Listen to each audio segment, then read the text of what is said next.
మీ ఎలాంటి వ్యాపార ప్రకటనలకైనా వెంటనే మా ఛానల్ సంప్రదించండి. అందరికీ నమస్కారం.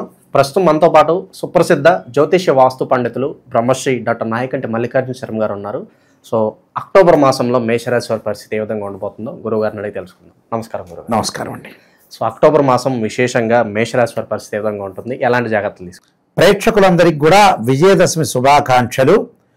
ఈ అక్టోబర్ మాసంలో మేషరాశి వాళ్ళకి ఏ విధంగా ఉందో తెలుసుకుందాం. ముందుగా గ్రహగమనగతులు, గ్రహ సంచార విషయం ఏ విధంగా ఉందో తెలుసుకుందాం. ముందుగా ఇవన్నీ కూడా గోచారరీత్యా చెప్పబడే ఫలితాలే కానీ జన్మజాతకాన్ని అనుసరించే ఫలితాలు అనేవి కావు. కాబట్టి అందరూ కూడా this is the transit system, 20% మాత్రమే సపోర్ట్గా చేసే గ్రహాలు. అంటే సహజంగా ఎలా ఉంటుందంటే అదృష్టం అనేది మనకి ఎంత కృషి చేసినా కూడా కొంత ఆవగింజంత అదృష్టం అనేది ఒకటి ఉండాలి. అదృష్టమే గోచారం, అంటే అదృష్టమే ట్రాన్సిట్ సిస్టమ్ అని అర్థం. అయితే గ్రహగమన గతుల్లోకి ముందుగా మనం వెళితే ఈ అక్టోబరు 18వ తారీఖున మిథున రాశిలో ఉన్న గురుగ్రహము అతిచార సంచారం చేత కర్కాటక రాశిలోకి ప్రవేశం జరుగుతుంది. అలానే అక్టోబర్ 3వ తారీఖున శని మీనరాశిలో వక్రస్థితిలోకి వెళ్ళిపోతాడు. అంటే ఈ రెండు అతిపెద్ద గ్రహాలు అనేవి మార్పు జరుగుతుంది. అంటే గురువు మిథునంలోంచి కర్కాటక రాశిలోకి వెళ్ళిపోవటం, అలానే రాహువు కుంభరాశిలో సంచారం, అలానే ముఖ్యంగా కేతు వచ్చేటప్పుడు సింహరాశిలో సంచారం జరుగుతుంది. మిగతా గ్రహాలని మనం పరిశీలన చేసినట్లయితే సహజంగా ఇక్కడ శుక్రుడు సింహరాశిలో కన్యారాశిలో సంచారం చేయటం, శుక్రుడు 10వ తారీఖు తర్వాత సింహం నుంచి కన్యారాశిలోకి సంచారం చేస్తాడు. అంటే ప్రథమార్థం ద్వితీయార్థం అనేది ఒకటి ఉంది. అంటే కొన్ని రోజుల పాటు ఒక్కొక్క గ్రహము ఒక్కొక్క రాశిలో సంచారం చేయటం, ద్వితీయార్థంలో కొన్ని మార్పులు జరిగే అవకాశాలు ఎక్కువ ఉండేవి.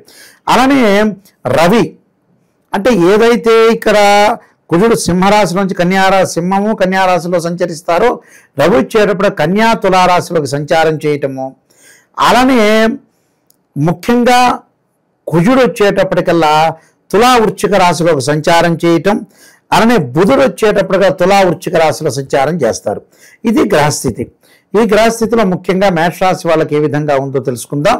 మేషరాశి వాళ్ళకి ఏదైతే మీనరాశిలో శని వక్రగతిలో ఉన్నారో లాభాల బాటలో ఉండే అవకాశాలు ఎక్కువగా ఉంటాయి. అంటే అధిక లాభాలు కలగటం ఒకటి, అనుకున్న పనులన్నీ కూడా సక్సెస్ చేసే అవకాశాలు ఎక్కువగా ఉండటం, ప్రతి పనిలో కూడా విజయం సాధించే అవకాశం, నిష్ణాతులతోటి కలయిక, సర్వత్రా విజయం లభించే అవకాశం ఎక్కువ ఉంటుంది. అంటే ఇవన్నీ కూడా గోచారీత్యా చెప్పబడే ఫలితాలే. జన్మజాతకంలో ఎలా ఉందో శని ఎలా ఉన్నాడో కుజుడు ఎలా ఉన్నాడో వాళ్ళ జాతకాన్ని బట్టే మనం అనుసరించి మృదంగా వెళ్ళాలి. అలానే శని యొక్క ఫలితం అనేది వక్రగతిలో ఏదైతే 3వ తారీఖు నుంచి శని వక్రగతిలో ఉంటాడో ఆ వక్రగతి వల్ల అనుకూలమైన ఫలితాలు జరిగే అవకాశాలు ఎక్కువ ఉంటాయి, లాభాలు ఎక్కువగా జరిగే అవకాశాలు ఖచ్చితంగా ఉంటాయి.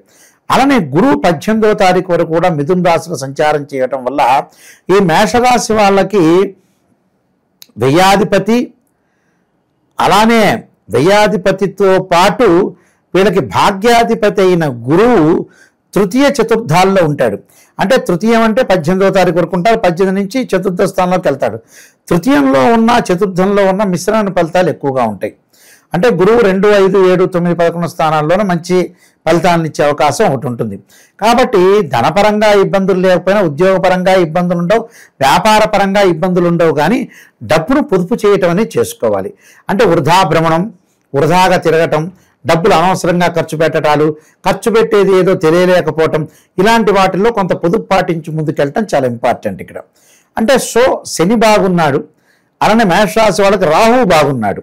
రాహు వల్ల విదేశాలకు వెళ్ళటమే కాకుండా సర్వత్రా విజయం లభించే అవకాశాలు, శత్రువులు దూరం అయ్యే అవకాశాలు, శత్రువులు మిత్రులుగా మారే అవకాశాలు, అలానే కొన్ని గృహ ఉపకరణ వస్తువులు కూడా కొనుగోలు చేసే అవకాశాలు ఎక్కువగా ఉంటాయి రాహు వల్ల. తర్వాత మిగతా గ్రహాలను మనం చూసుకునేటట్టయితే మిగతా గ్రహాల్లో ముఖ్యంగా ఈ మేషరాశి వాళ్ళకి కొన్ని గ్రహాలు అనేవి మార్పు జరుగుతున్నాయి. ఆ గ్రహాలు ఎలా ఉంటుందంటే సింహరాశిలో ఉన్న శుక్రుడు కొన్ని రోజులు 10వ తారీఖు వరకు ఉండి తర్వాత కన్యారాశిలోకి సంచారం చేస్తాడు. అంటే ద్వితీయాధిపతి, అంటే మేషరాశి వాళ్ళకి ద్వితీయాధిపతి పంచమ షష్టమాల్లో ఉంటాడు. పంచమ షష్టమాల్లో ఉండటం వల్ల అనుకూలమైన ఫలితాలు జరుగుతాయి. అంటే పంచమ స్థానంలో ఉంటే అంటే మొట్టమొదటి 10 రోజులు వివాహ ప్రయత్నాలు సఫలీకృతం కావటం, ఉన్న వాహనాలు లగ్జరీ వాహనాలు కొనుగోలు చేసే అవకాశాలు ఎక్కువ ఉండటం ఒకటి. అంటే శుక్రుడు సుఖాన్ని, భోగాన్ని, సౌఖ్యాన్ని ఇచ్చేవాడు శుక్రుడు. ఈ శుక్రుడు వల్ల వివాహ ప్రయత్నాలే కాకుండా బంగారు ఆభరణాలు కొనుగోలు చేయటం, దుస్తులు కొనుగోలు చేసే అవకాశాలు బాగా ఎక్కువ ఉండటం ఒకటి.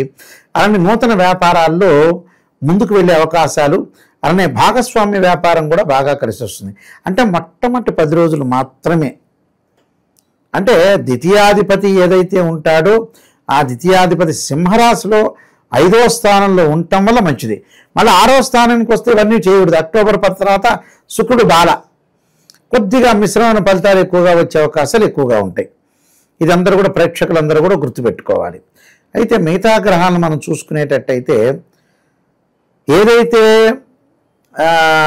సింహము, కన్యా రాశుల్లో కొన్ని గ్రహాల యొక్క మార్పు జరుగుతుంది. అంటే సింహంలోనూ కన్యలోనూ రవి యొక్క మార్పు జరుగుతుంటుంది. అంటే రవిగ్రహం యొక్క మార్పు అనేది చూడాలి. రవి ఎలా జరుగుతున్నాడు? కన్యలో కొన్ని రోజులు, తులలో కొన్ని రోజులు, అంటే కన్యా తులాలలో సంచారం చేస్తారు. అంటే ఈ రాశి వాళ్ళకి ముఖ్యంగా వచ్చేటప్పటికల్లా మేషరాశి వాళ్ళకి మేషం, వృషభం, మిథునం, కర్కాటక, సింహం పంచమాధిపతి షష్టమంలో, సప్తమంలో ఉంటాడు. షష్టమంలో ఉంటే మంచిది అని అర్థం. షష్టమంలో ఎప్పటి వరకు ఉంటాడు? ప్రథమార్థంలో ఉంటాడు. అంటే శుక్రుడు ప్రథమార్థంలో మంచివాడే, రవి మంచివాడే. అంటే మొట్టమొదటి 15 రోజుల వరకు ఉద్యోగ ప్రయత్నాలు చేసుకోవచ్చు. నిరుద్యోగులకు ఉద్యోగ అవకాశాలు కూడా లభించే అవకాశాలు ఎక్కువగా ఉంటాయి. ఈ గ్రహం అనేది, రవిగ్రహం అనేది అనుకూలంగా ఉంటుంది. మొట్టమొదటి 15 రోజులు బాగుంటుంది. అంటే ఉద్యోగము, నూతన ఉద్యోగాలు, ఏదైతే మనం ఉద్యోగాలకు అప్లై చేస్తామో ఆ ఉద్యోగాల్లో కూడా కొంత అనుకూలంగా ఉండటం ఒకటి. నూతన ఉద్యోగాల వాళ్ళు ఎక్స్పెక్ట్ చేయనంత మంచి జాబ్స్ వచ్చే అవకాశాలు ఎక్కువ ఉంటాయి. అంటే మంచి శాలరీతో బాగా వచ్చే అవకాశాలు ఎక్కువగా ఉంటాయి. అలానే మిగతా గ్రహాల యొక్క మనం కలయికను చూసుకునేటట్లయితే కుజగ్రహం అంటే తులారాశిలో కొన్ని రోజులు, వృశ్చిక రాశిలో కొన్ని రోజులు మారుతారు. వృశ్చిక రాశులు అంటే రాస్యాధిపతి మెయిన్ ముఖ్యంగా. అంటే మేషరాస్యాధిపతి అయిన కుజుడు 7వ స్థానంలో తులారాశిలో ఉంటాడు. 7వ స్థానంలో భూములు, ఇళ్ళు కొనుగోలు చేసే విషయంలో, భార్యాభర్తల యొక్క సంబంధ బాంధవ్యంలో ఇబ్బందులు వస్తూ ఉంటాయి.